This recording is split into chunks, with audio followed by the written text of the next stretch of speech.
पर्दे का मतलब जानते हैं क्या होता है? पर्दे का हुक्म क्यों दिया अल्लाह ने? आइए जरा आपको वो आयत भी आप, कुरान का 22वां पारा सूरह अहज़ाब की आयत नंबर 59, अल्लाह फरमाता है या अय्युहन नबी कुल लिअज़वाजिका व बनातिका व निसाइल मुमिनीना युदनीना अलैहिन्ना मिन जलाबिबिहिन्ना। ऐ नबी अपनी बीवियों से कह दो, ऐ नबी अपनी बेटियों से कह दो, ऐ नबी तमाम मोमिना औरतों से कह दो युदनीना अलैहिन्ना मिन जलाबिबिहिन्ना, जब वो अपने घर से निकला करें तो अपने ऊपर जिल्बाब डाल लें, अपने बदन के ऊपर चादर डाल लें, अपने ऊपर हिजाब डाल लें, अपने ऊपर नकाब डाल लें, अपने ऊपर बुर्का डाल लें। आप नाम बदल दो, आप नाम पर्दा रख दो, आप नाम हिजाब रख दो, आप निकाब नाम रख दो, आप बुर्का नाम रख दो। मकसद ये है ऐसा अपने बदन पर ऐसा कपड़ा डाल दें कि उनका शरीर ढक जाए, उनका बदन ढक जाए। युदनीना अलैहिन्ना मिन जलाबिबिहिन्ना। ऐ नबी मुसलमान औरतों से कह दो जब वो घर से निकले तो अपने ऊपर नकाब डाल लें। क्यों डाल लें? इसका हुक्म क्यों दिया गया? ज़ालिका अदना अन युरफ़ना फला युज़ैन। ये हुक्म इसलिए दिया जा रहा है ताकि दुनिया समझ जाए ये मुसलमान लड़की है, ये शरीफ लड़की है, ये पर्दे वाली लड़की है और उसको छेड़ने की कोई जुर्रत न कर सके। मेरे प्यारे भाइयों, मेरी प्यारी माँ बहनों, ये पर्दा तो आपको इज्जत देने के लिए आया है, ये पर्दा तो आपकी कीमत बताने के लिए आया है। 1000 रुपये वाला मोबाइल होता है, आदमी कहीं भी रख लेता है, उसको टूट जाए कोई बात नहीं, चलो दूसरा ले लेंगे।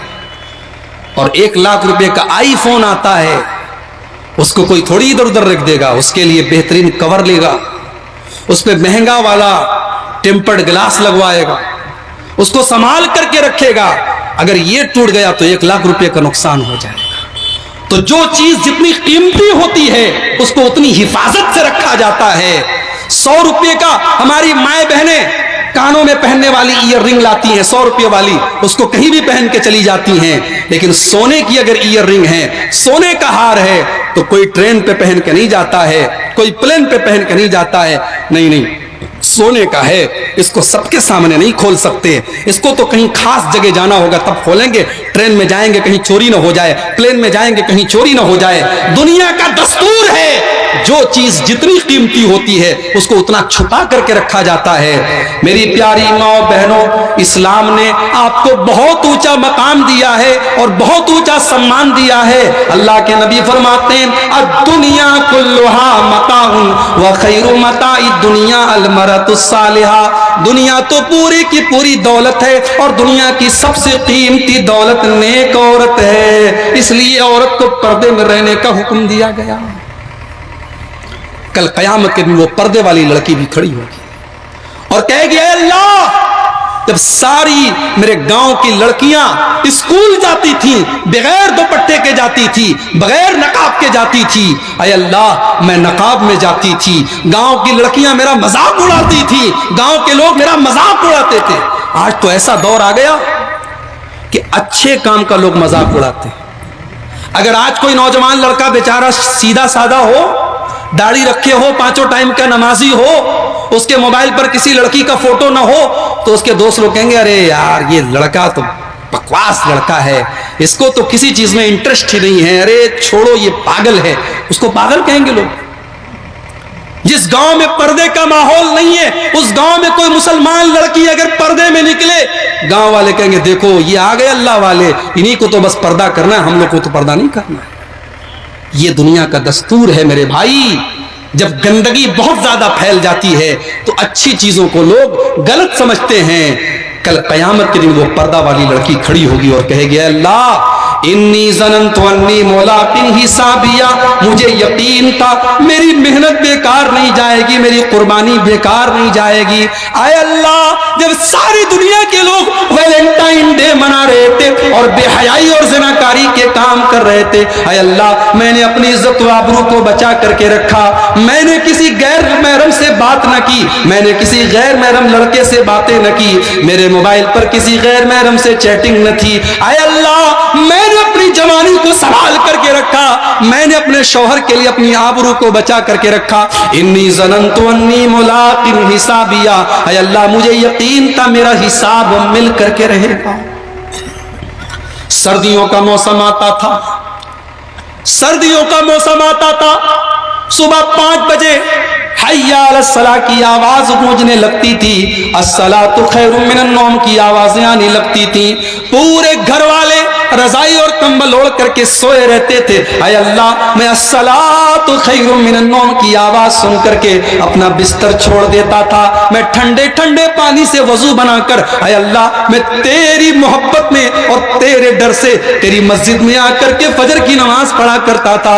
ऐ अल्लाह इन्नी ज़नन्तु अन्नी मुलाक़िन हिसाबिया, मुझे यकीन था मुझे मेरा हिसाब मिल करके रहेगा, मुझे यकीन था मेरी मेहनत बेकार नहीं जाएगी। ऐ अल्लाह जब मेरे भाई लोग रिश्वत खा रहे थे, मेरा सगा भाई जब सूद और ब्याज का धंधा कर रहा था, मेरे पड़ोसी लोग हराम के कारोबार कर रहे थे, ऐ अल्लाह मैं हलाल खाता था, मेरे बच्चे कम खाते थे, मेरे घर में खाना एक टाइम बनता था और एक टाइम नहीं बनता था। मैंने परेशानी की जिंदगी गुजारी, लेकिन ऐ अल्लाह मैंने अपने बच्चों के पेट में हराम का खाना जाने नहीं दिया, मैंने अपने घर में हराम की रोजी आने नहीं दी। ऐ अल्लाह मुझे यकीन था मेरी मेहनत बेकार नहीं जाएगी। इन्नी ज़नन्तु अन्नी मुलाक़िन हिसाबिया, मुझे यकीन था मेरा हिसाब मुझे मिलकर के रहेगा।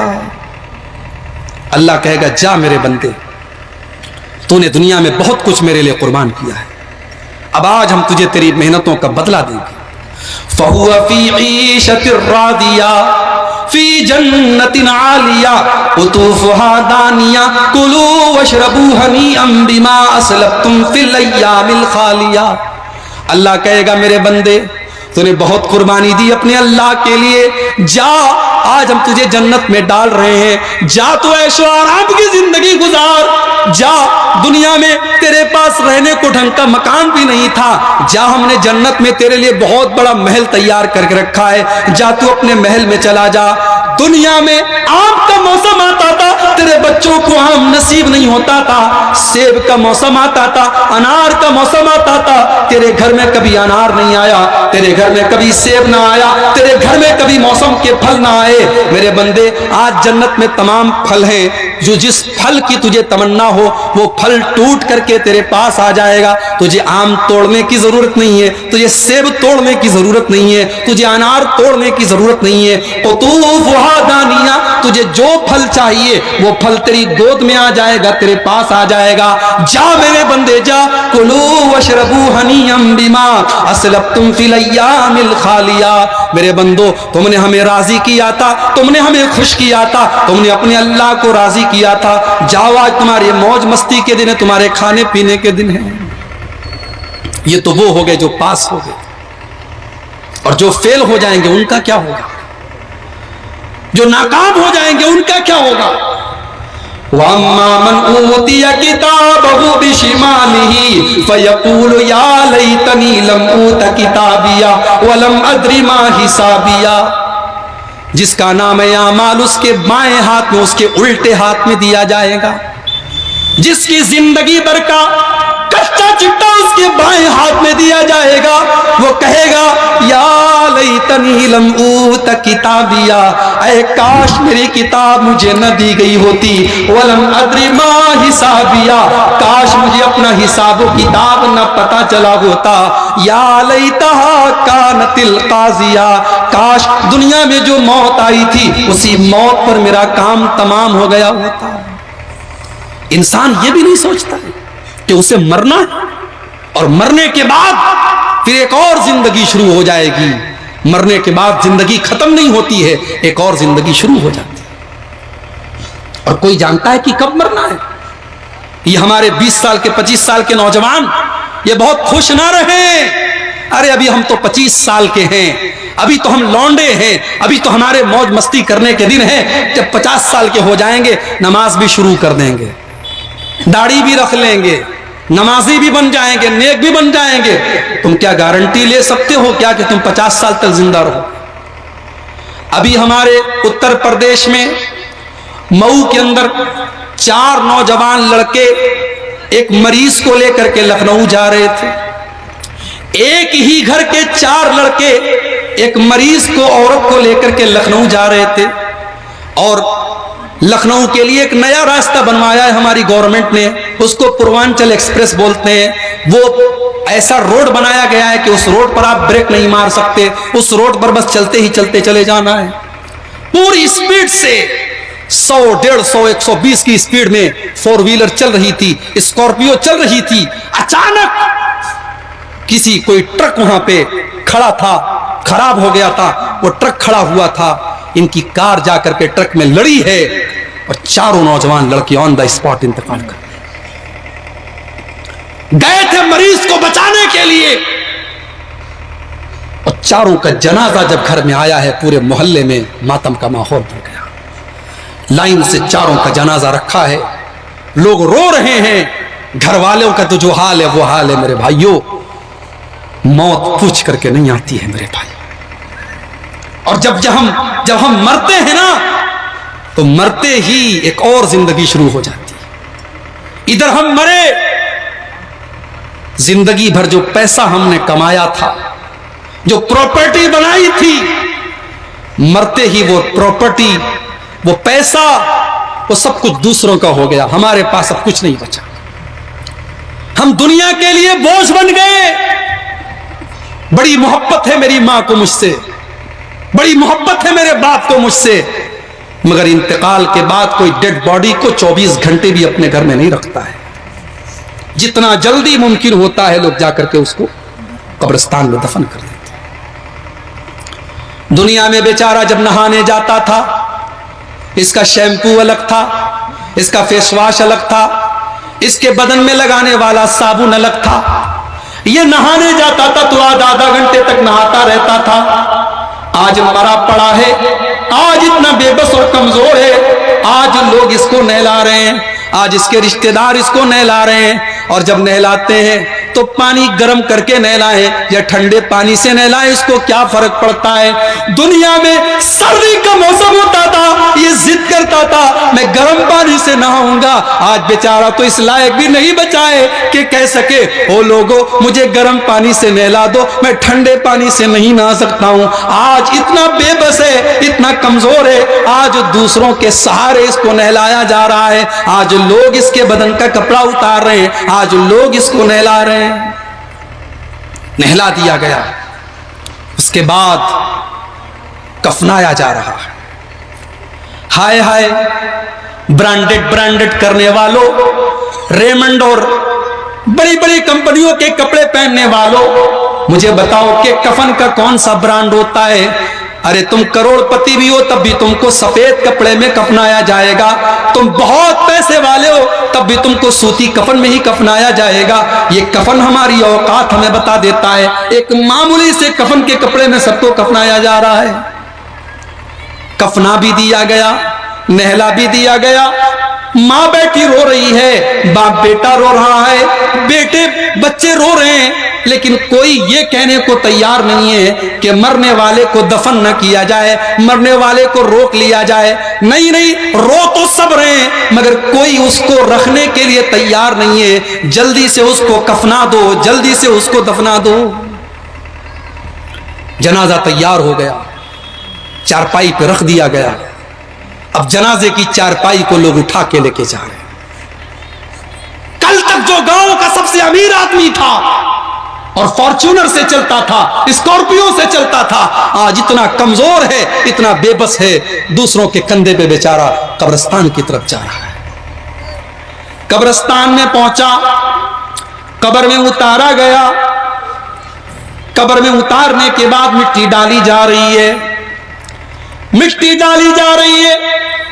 अभी इसको कब्र में उतारा गया है और मिट्टी डाली जा रही है, तब से 2 फरिश्ते कब्र में इसके पास पहुंच जाते हैं।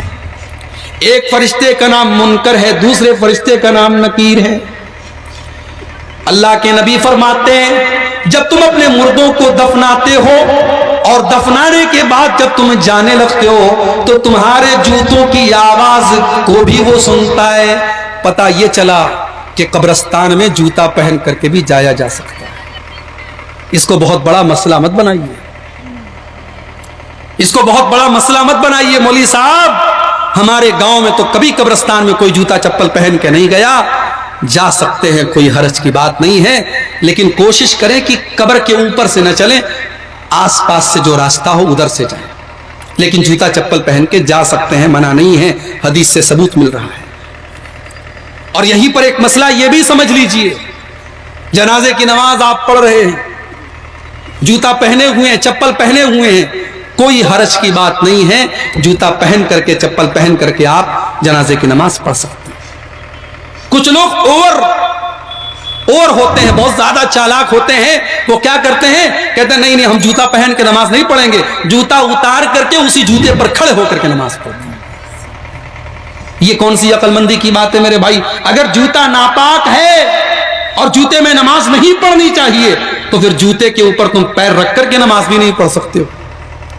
तो सही बात यह है कि जूता और चप्पल पहन करके आप जनाजे की नमाज पढ़ सकते हैं, कोई हरज की बात नहीं। अब जनाजा आपने पढ़ लिया, कब्र में ले जा करके उतार दिया, मिट्टी भी डाल दी, अब आप जब जाने लगे, अल्लाह के नबी फरमाते हैं कि अब मुर्दा तुम्हारे जूते की आवाज को भी सुन रहा है,